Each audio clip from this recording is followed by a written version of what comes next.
Titanfall 2 came out in 2016 between Battlefield 1 and a Call of Duty launch, and what feels like was sandwiched between those on purpose. EA literally admitted they released it to die. And people still played it, still loved it. In my opinion, it has one of the best FPS campaigns ever made with one of the best levels ever made. Movement that, in my opinion, nobody has really touched since. A multiplayer scene that refused to give up even as servers rotted and the matchmaking turned into a ghost town. And word on the street is that Respawn wanted to make a third one, but EA killed that. Then in April of 2025, EA quietly confirmed that they had canceled an unannounced Titanfall game that most people didn't even know existed. It's just gone, just like that. So who's going to make Titanfall 3? Apparently, it's the guys who made Splitgate. 1047 Games just announced Empulse, a 6 versus 6 movement shooter coming to PS5, Xbox, and PC through Steam Early Access in 2026. And when you look at it and what it's actually trying to be, it's hard not to feel something.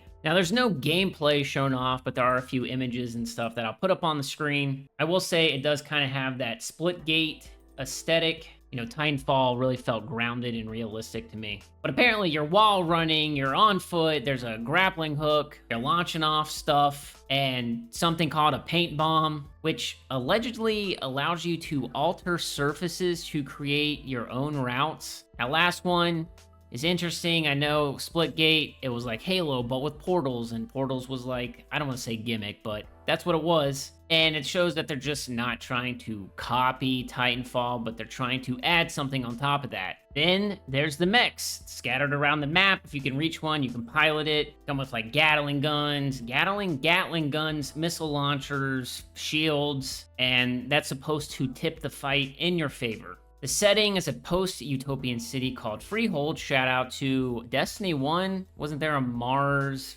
city called Freehold? Like I said before, it kind of looks like Splitgate, but a lot of people are saying that it's closer to X-Defiant. And this whole thing has been kind of, hinted at before. The CEO said that they were working on something, a movement shooter inspired by Titanfall and Black Ops 3. So it's been out there for a while. There were also leaks before about it. But those are large shoes to fill. So something that I think about is the demand for this type of game, whether it's theoretical or just anecdotal. There have been movement shooters that have come out, nothing quite like Titanfall. There's been games with mechs, Mecha Break. I do think that people love robots, mechs, and they want movement, and they want something that's not, a tactical shooter and not a battle royale and not an extraction shooter. I think there is an audience there. I think it's always been there. I feel like time is a flat circle, and you go back to those like Quake games and Unreal stuff. That's kind of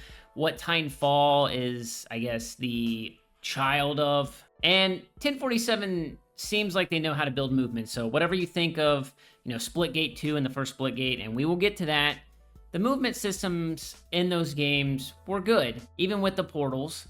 The feel of just traversing in Splitgate felt good. They understand verticality. They understand how good it feels to chain movement together. And I believe I read that they're creating this movement like with a flow state mindset. And I think that's a word that Titanfall players would use when they would talk about playing that game. Having mechs scattered across the map also might be a smarter design choice because in Titanfall, you get kill and time goes by. You eventually get your mech. And then the game modes would kind of de-evolve into that. And in this, it sounds more like a map objective. It's something to contest. It's like a power weapon in Halo. Something that funnels people to that part of the map and will create conflict naturally. All right, let's talk about the history of 1047 because you can't look at Impulse without looking at what has happened before it. I think of the original Splitgate and how that game was made and came to be, and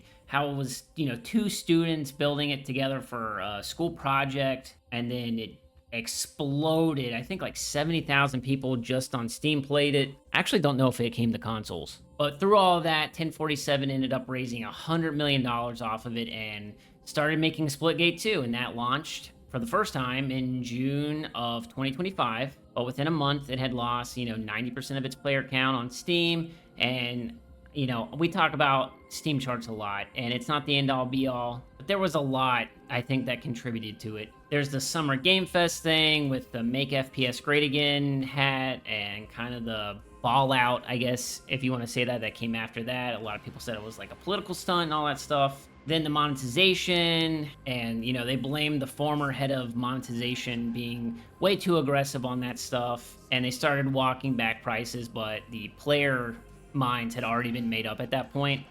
And then they announced that they were going to unlaunch the game and take it back to beta.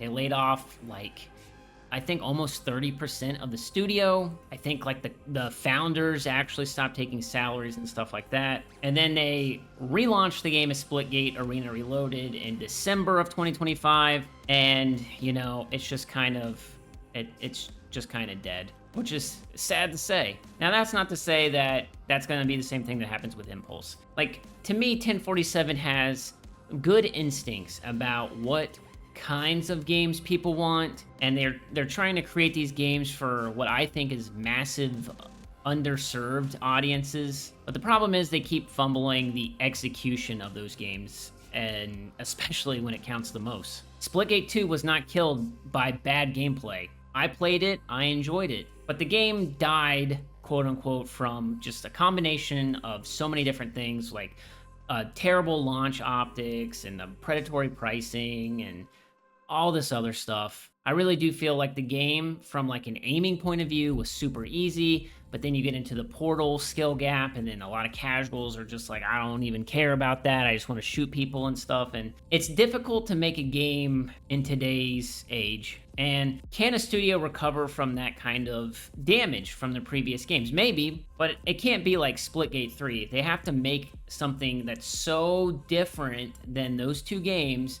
that's so clearly better, that the memory of those games just kind of gets swept under the rug. Now, Impulse looks like it's going to be in early access this year. You can sign up and stuff like that. And early access obviously means it's not finished. I assume they want to do this so that they can get as many people playing as they can to make changes and stuff like that, and, you know, kind of have it snowball into something. I have mixed opinions on if that works with games. I think there are instances where that works, but then like other instances, it's like if you release a game and it's fully finished and stuff like that to the masses, that might have a better chance at, you know, sustaining that player base, but we'll see. I want Impulse to be good. I love Titanfall, man. Like, I have been begging for a Titanfall 3 for years. I want it to be the game that fills the gap that Titanfall has left behind. You know, you have the movement and the mechs and a studio that seems to understand what made those games special, and that there's clearly an audience that's been waiting for this. I constantly get new Titanfall videos on YouTube all the time, and they get tens of thousands of views. But I just worry about if 1047 has just burned through all of their goodwill. It genuinely has to be a way better game than Splitgate and Splitgate 2, what those games were supposed to be, and then some. Because I'm worried if another bad launch happens, there might not be a 1047 games to make a game after this one. So I will be keeping a close eye on this. Let me know if you guys are excited for it in the comments down below. Leave a like on the video if you are excited. If you're new to the channel, make sure you subscribe, and I'll catch you guys in the next one. Peace.